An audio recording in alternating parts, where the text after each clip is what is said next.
Hello friends, આજે આપણે કોઈપણ પ્રાણીના દૂધનો ઉપયોગ કર્યા વગર નવી રીતે દૂધ અને દહીં બનાવીશું. સાથે જ આ દહીં ખાવામાં એટલું ટેસ્ટી બને છે કે તમે એકવાર બનાવ્યા પછી વારંવાર બનાવશો. જો તમે અમુક વાતનું ધ્યાન રાખશો તો તમારું દહીં પણ બહાર જેવું જ બનશે. તો આ દહીં બનાવવા માટે મેં 1 કપ જેટલા મગફળીના બી લીધા છે.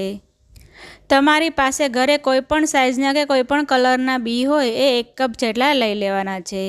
અહીં કોઈપણ મગફળીના બીમાંથી આ દહીં આસાનીથી બની જશે. તો આ મગફળીના બીને એટલે કે સિંગદાણાને એકવાર પાણીથી ધોઈ અને 2 થી 3 કલાક માટે પલાળીને રાખ્યા હતા.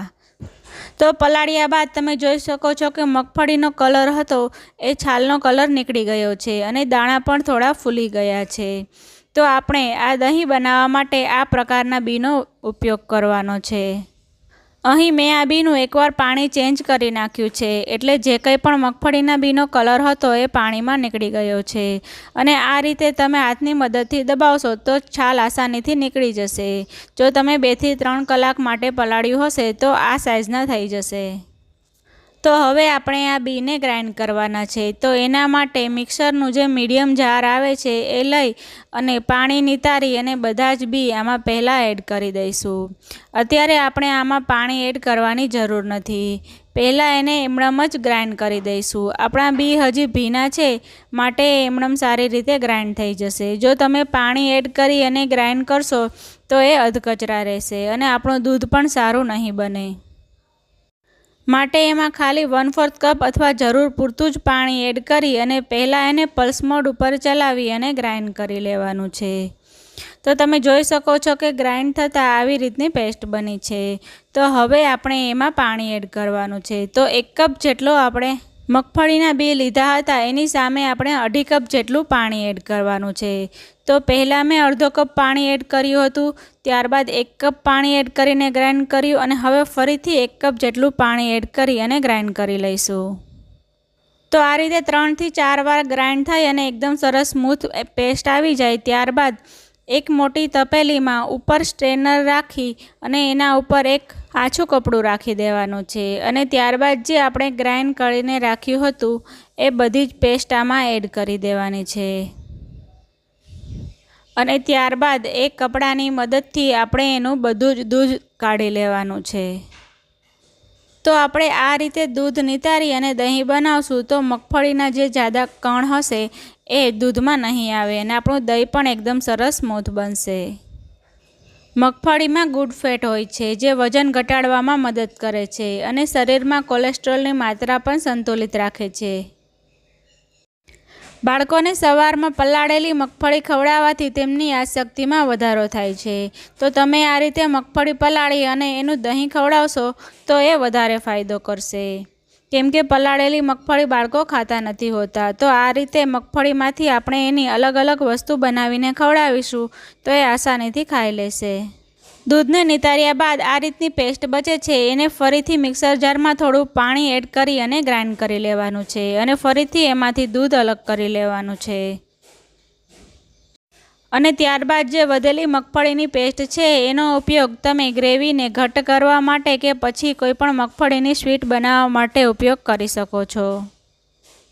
તો અહીં બધું જ દૂધ નિતારી લીધું છે અને તમે જોઈ શકો છો કે 1 કપ જેટલી મગફળીમાંથી લગભગ 1.5 લીટર જેટલું દૂધ બનીને રેડી થયું છે.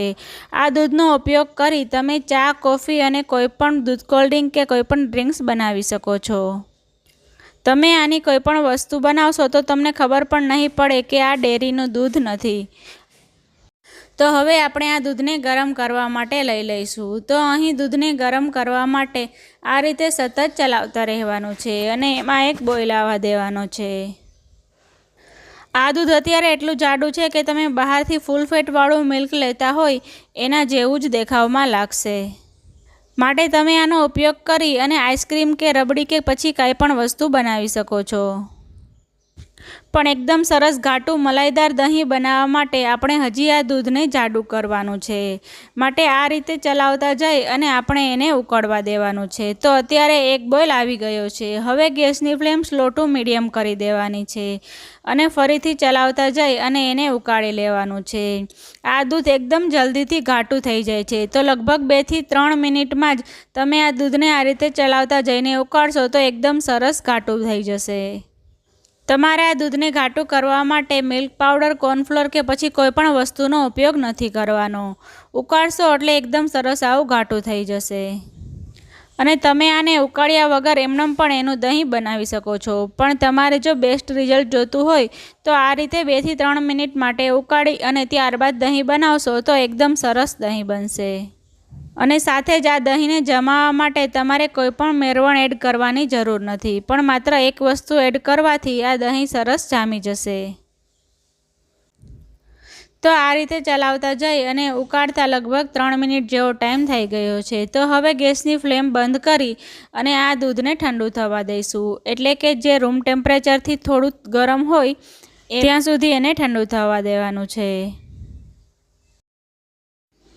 તો આપણે આંગળી બોળી અને થોડું ગરમ લાગે એવું આ દૂધ ઠંડુ થઈ ગયું છે અને ઠંડુ થયા પછી પણ થોડું વધારે ઘાટું થયું છે. તો હવે આપણે આ દૂધને જે વાસણમાં દહીં જમાવવાનું હોય એ વાસણમાં આપણે ટ્રાન્સફર કરી લેવાનું છે. અહીં ખાસ દૂધ થોડું એવું ગરમ હોવું જરૂરી છે. તો હવે આ દૂધને જમાવવા માટે આપણે સ્ટાર્ટર કે મેળવણનો ઉપયોગ નથી કરતા. તો એના માટે જે ફ્રેશ ગ્રીન ચીલી આવે છે એટલે કે તીખા મરચાં આવે છે એ લઈ લેવાના છે. અહીં ખાસ મરચાં ફ્રેશ હોય એ જરૂરી છે. હવે એને ઉપરનો ભાગ એટલે કે એની દાંડલી છે એ કાઢી અને ત્યારબાદ એને આ દૂધમાં એડ કરી દેવાની છે. તો આ રીતે 4 થી 5 મરચાંનો એટલે કે 4 થી 5 દાંડલી આ દૂધમાં આ રીતે છૂટી છૂટી મૂકી દેવાની છે. અહીં દૂધ આપણું જાડું છે માટે દાંડલી છે એ ઉપર જ રહેશે, નીચે નહીં જાય. તમે એકવાર આ પીનટ કટ બનાવ્યા બાદ તમે એનું અડધી ચમચી જેટલું મેળવણ રાખી અને ત્યારબાદ જો તમારે ફરીથી બનાવવું હોય તો એ મેળવણનો ઉપયોગ કરશો એટલે દૂધમાંથી દહીં બની જશે. ત્યારબાદ તમારે આ મરચાંનો ઉપયોગ કરવાની જરૂર નહીં પડે. તો આ રીતે એક મરચીને ઉપરથી 2 ભાગમાં કટ કરી અને એક એડ કરી દઈશું એટલે આપણું દૂધ છે એ ઝડપથી જામી જાય. તો હવે એને ગરમ જગ્યાએ 5 થી 6 કલાક માટે રાખી દઈશું અને ત્યારબાદ 2 કલાક માટે ફ્રીજમાં રાખી દઈશું એટલે આપણું દહીં સરસ ઠંડુ થઈ જાય. તો જો તમે ઉનાળામાં દહીં બનાવતા હોય તો 3 થી 4 કલાકમાં સરસ જામી જશે. પણ જો શિયાળો કે ચોમાસું હશે તો 5 થી 6 કલાક માટે તમારે એને જામવા દેવું પડશે. તો અહીં લગભગ 6 કલાક સુધી જામવા દીધું હતું અને ત્યારબાદ મેં એને 2 કલાક માટે ફ્રીજમાં રાખી દીધું હતું. હવે આપણે જે એમાં મરચી અને એના ઉપરનો ભાગ એડ કર્યો છે એને ફોર્કની મદદથી દૂર કરી દઈશું. અને હવે હું તમને આ દહીં બતાવું તો તમે જોઈ શકો છો કે એકદમ સરસ બહાર જેવું મલાઈદાર દહીં બનીને રેડી થઈ ગયું છે. તમે આ દહીંને આમળામ અથવા દહીં તિખારી બનાવીને કે કોઈ પણ ચાટમાં પણ ઉપયોગ કરી અને ખાઈ શકો છો. તો જે લોકોને ડૉક્ટરે પ્રાણીઓના દૂધનો કે તેનો ઉપયોગ કરવાની ના પાડી હોય એ લોકો આ રીતે પીનટનું એટલે કે મગફળીના બીનું દહીં બનાવી અને ખાઈ શકે છે. તો ફ્રેન્ડ્સ, તમને મારા વિગન દહીંની રેસીપી ગમી હોય તો વિડીયોને લાઇક કરો, શેર કરો અને મારી ચેનલને સબસ્ક્રાઈબ કરો. મળીએ એક આવી જ નવી હેલ્ધી રેસીપી સાથે. ત્યાં સુધી ઇટ હેલ્ધી, કુક હેલ્ધી.